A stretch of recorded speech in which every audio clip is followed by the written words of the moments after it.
अस्सलाम वालेकुम दोस्तों, कैसे हैं आप सब। उम्मीद है सब खैरियत से होंगे। जी, हाज़िर हुए हम एक नई स्टोरी के साथ। उम्मीद है पिछली स्टोरी की तरह ये भी आपको पसंद आएगी।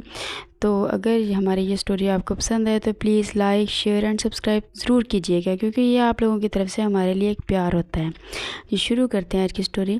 हमारे ससुर साहब के पड़ोस में एक शख्स नियाज़ रहता था। वो उम्र की आखिरी मंजिलों में था, मगर अभी तक जवानों से हमारे ज़्यादा तगड़ा और सेहतमंद था। लंबा, ऊंचा, चौड़ा, चकला। वो कभी इलाके का मशहूर पहलवान हुआ करता था। किसी सबब इसने अधेड़ उम्री तक आते आते पहलवानी छोड़ दी थी और थोड़ी सी ज़मीन से गुजर बसर करने लगा था। इसकी दास्तान मैंने अपनी सास से सुनी थी। नियाज़ ने भरी जवानी में पहलवानी की और जब पहलवानी छोड़ी तो शादी कर ली, क्योंकि वो ज़िंदगी की तन्हाई से तंग आ गया था। यूँ तो वह एक खुशहाल और मुतमईन ज़िंदगी गुजार रहा था, लेकिन इसकी हसीन बीवी के बारे में लोग दबे लफ्ज़ों में चामगोइयाँ करने लगे से कि हसन बानो का चाल चलन ठीक नहीं है। एक बार किसी मोहल्लेदार ने जुर्रत करके नियाज़ के कान में ये बात डाल ही दी। इसे यकीन नहीं आ रहा था, क्योंकि इसने बीवी को हर तरह से अच्छा रखा हुआ था। ताहम दिल में शक तो आ चुका था। दिल की शोरश से तंग आकर इसने भलाकर उससे पूछ ही लिया। एक रोज़ बीवी को कुरान पाक देकर कहा कि इस पर हाथ रख के कसम खाओ कि तुम्हारा किसी शख्स से गलत ताल्लुक़ नहीं है, क्योंकि मुझे पास पड़ोस से कई ऐसी सुनगुन मिली है कि तुमने किसी गैर के साथ मरासम रखे हुए हैं। इसने साफ साफ बात की और बीवी से भी साफ जवाब चाहता था। हसन बानो ने कहा कि पड़ोसी झूठ बोलते हैं, मगर नियाज़ ने इसकी ज़बान की लुकनत महसूस कर ली थी। भी दिल से शक इसके लिए ना गया और वो हकीकत खोजने के लिए बेचैन रहने लगा। हमारे गांव से कुछ दूर एक मैदान था। वहाँ हर साल मेला लगता था और तमाशे हुआ करते थे। इस बार भी मेले का आगाज़ हुआ तो नियाज़ ने बीवी से कहा कि मैं आज रात मेला देखने जा रहा हूँ। वहाँ पहलवानों का दंगल भी होगा। मुमकिन है मैं आज रात ना आ सकूँ और कल रात भी। तुम मेरा इंतज़ार मत करना। ये कहकर वो मेला देखने चला गया। जब रात के 1 बजे तमाशा ख़त्म हुआ और गाँव के लोग घरों को लौटने लगे तो इसने अपने पड़ोसी से कहा, सरदार जी, मेरी बीवी को ये पैगाम पहुँचा देना, 2 दिन के लिए अगले गाँव अपने भाई से मिलने जा रहा हूँ। वो मेरा इंतज़ार ना करे। अब मैं 2 दिन बाद ही घर लौटूंगा। जब हसन बानो को सरदार जी की बीवी ने सुबह ये पैगाम पहुंचाया तो वो खुश हो गई कि चलो 2 दिन और आज़ादी मिली।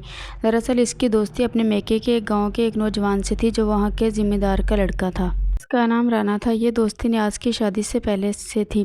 हसन बानो ने शौहर का पैगाम मिलते ही मोहल्ले के एक लड़के को राना के पास भेजकर इसी वक्त बुलवा लिया।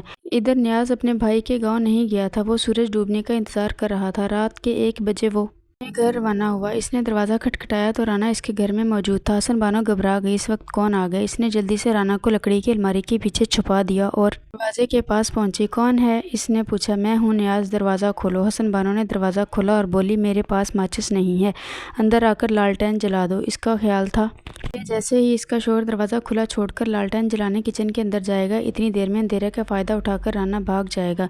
मगर नियाज़ ने भी कच्ची गोलियां नहीं खेला करता था।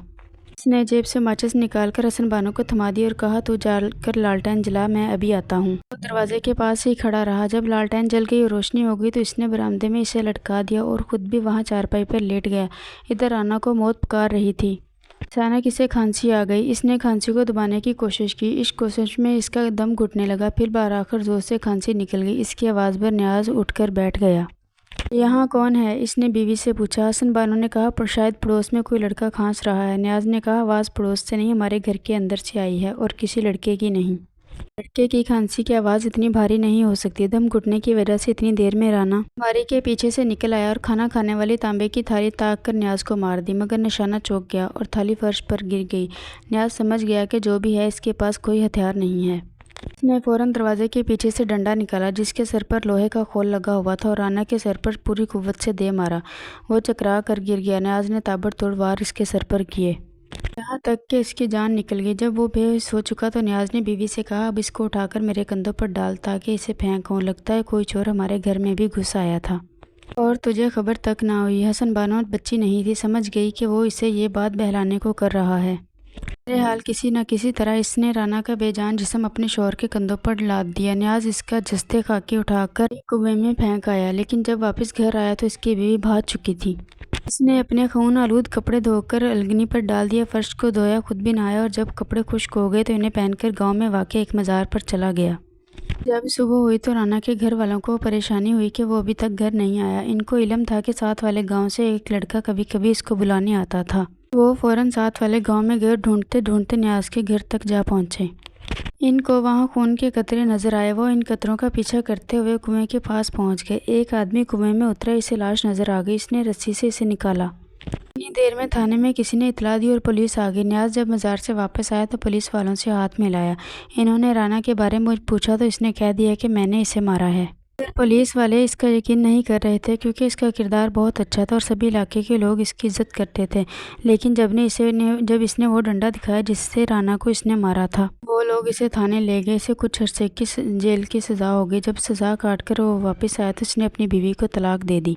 राना के भाइयों ने इस पर कातिलाना हमले भी करवाए लेकिन वो बच गया और अपने बेटे को लेकर किसी और तरफ कूच कर गया। इस वाक़े को 15 वर्ष बीत गए। लोगों के जहनों से याद महव होने लगी। एक बार फिर गांव में एक और वाक़े ने जन्म लिया तो भूली बातें ताज़ा हो गईं। इन दिनों मैं स्कूल में पढ़ती थी। मेरे साथ एक लड़की चंदा भी पढ़ती थी। वो मेरी सहेली थी। एक दिन चंदा ने बताया वो बहुत परेशान है। मैंने परेशानी की वजह पूछी तो वो बोली मैं एक लड़के ज़ुबैर को चाहती हूँ। वो बहुत खूबसूरत है मगर खुशहाल घराने से ताल्लुक़ नहीं रखता। ये परेशानी है, तुम्हें इससे मेल जोल ख़त्म कर देना चाहिए वरना तुम इसके लिए मुसीबत बन जाओगी और तुम्हारी चाहत की सज़ा तुम्हारे भाई इस गरीब लड़के को देंगे। बात यह थी कि चंदा का ताल्लुक़ गांव के मुअज़्ज़ज़ घराने से था। इसके वालिद अपने राजी की देखभाल के लिए शहर से गाँव आ बसे थे। ना इसके ताया चचा शहर में आला ओहदों पर फाइज थे। इसके बरक्स ज़ुबैर का कोई नहीं था। वो यहाँ किसी रिश्तेदार की वजह से आया था और चंदा के वालिद ने इसको अपने घरेलू मुलाजिम रख लिया था। वो बिलाशबा एक गरीब लड़का था। माँ बाप मर चुके थे। मैट्रिक पास और खूबसूरत नौजवान था। मैं अक्सर चंदा को समझाती थी कि वो इसका ख्याल से बाज आ जाए क्योंकि ये एक मौत का खेल है, लेकिन ज़ुबैर को किसी कीमत नहीं खोना चाहती थी। आखिर इसकी बात की भनक इसके घर वालों को हो गई। इनकी लड़की घर के मुलाजिम के साथ प्यार की पिंगे बढ़ा रही है। तभी इसके भाइयों ने इसकी निगरानी शुरू कर दी और ये भी मालूम करने की कोशिश की कि ज़ुबैर कौन है, इसके वालिदैन कहाँ हैं। जब चंदा के वालिद को पता चला कि यह मशहूर पहलवान न्याज का बेटा है तो वो सोच में पड़ गया। बुजुर्गों ने बताया जब इसके बाप ने गांव छोड़ा था तब ये छोटा सा था। इन्हीं बुजुर्गों ने ज़ुबैर को बुलाकर समझाया कि बेटा तुम इन लोगों की नौकरी छोड़ दो और गांव से चले जाओ। ऐसा ना हो तुम्हारे बाप के दुश्मन तुम्हारी जान ले लें। चंदा ये नहीं जानती थी कि ज़ुबैर के वालिद ने जिस राना को कत्ल किया था वो इसके वालिद का करीबी रिश्तेदार था।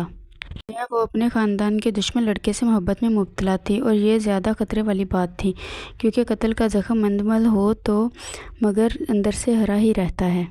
बुजुर्गों की ज़ुबानी ज़ुबैर ने अपने बाप से मुतल्लिक कत्ल की वारदात का किस्सा सुना तो इसे मामले की नज़ाकत का एहसास हुआ।